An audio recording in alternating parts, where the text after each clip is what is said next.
Hey there, Hoover fans. Anybody remember a Hoover Air Steerable from a few weeks ago that came in and the owner said wouldn't turn on? Now, when we did a teardown of that, we kind of found out that brush roll wasn't in good shape, had a seized bearing, and one other bearing was kind of so-so, but it was just really massive abuse and had been used to pick up a lot of damp things. Well, this part of the power nozzle, these pieces here, see these two little red dots? These are the screws that I had to actually pull out of those two locations. And what happened is I had to drill them out. Well, I had to attempt to drill them out. So see how that rust in there? These dumb little screws right here were prohibiting me from actually getting to the entire rest of the power nozzle and getting this machine actually fixed. So what I did was I got a drill and I gently drilled. We're out of focus. Come on. I gently drilled, this post and that post, which caused, of course, intentionally, the post to get a little warm and to overheat a little bit, but it enabled me to, well, make a long story short, separate these two pieces and then work on getting the screws out, because these literally came apart and I still had to deal with these screws stuck in there. And let's face it, you can't really drill out screws when what's holding them in is a plastic post, right? Because everything just melts. So I melted everything just a tiny little bit, and to avoid this problem happening again, what I did was put some wheel bearing grease here and there. So if you see some little red dots where red dots shouldn't be, it's wheel bearing grease. Now, as far as the brush roll goes, so it's actually fairly clean. It's not in too bad a shape, but this bearing right here, where the belt goes on, this is in medium good / medium bad condition. It spins, well, now it does, and it's a little coarse. It's not bad, but it's usable. It's usable for a while. This other one on the other end had no chance, and it was in terrible shape. It was rusted solid, as you could see in the previous video. So why does this look like a brand new bearing in there? That's because it is a completely brand new bearing in there. Why is this marked up? You see stress points in the plastic. Because there's no way really to get this out. I mean, how do you get any type of device with, claws or jaws to, grab that thing out? There's no room. So I had to resort to the nuclear option, use a Dremel. So I got a little tiny Dremel with a little cutting tool on it and just literally sliced and sliced and sliced and sliced until the bearing, well, exploded, more or less. So I got a new bearing on there, and now this side over here spins perfectly, and this one is okay. Probably won't notice that much of a difference, but we have something now that is usable.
the motor bearings, they need some help. All right.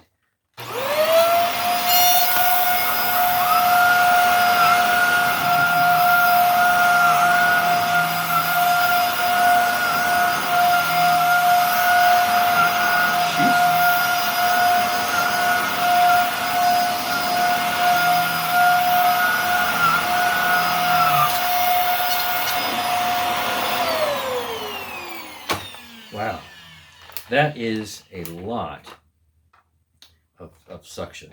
That right here at the power nozzle. I mean, just like it should be. That is just, this thing is just literally sucking right down to the carpet. So it's got full power back, to be sure. All right, so yet here's another. Well, let's see. You know what? I'll show you. Here's another Hoover Air Steerable, because this is my original one from a few years ago. So hey, thanks for watching and stay tuned for more.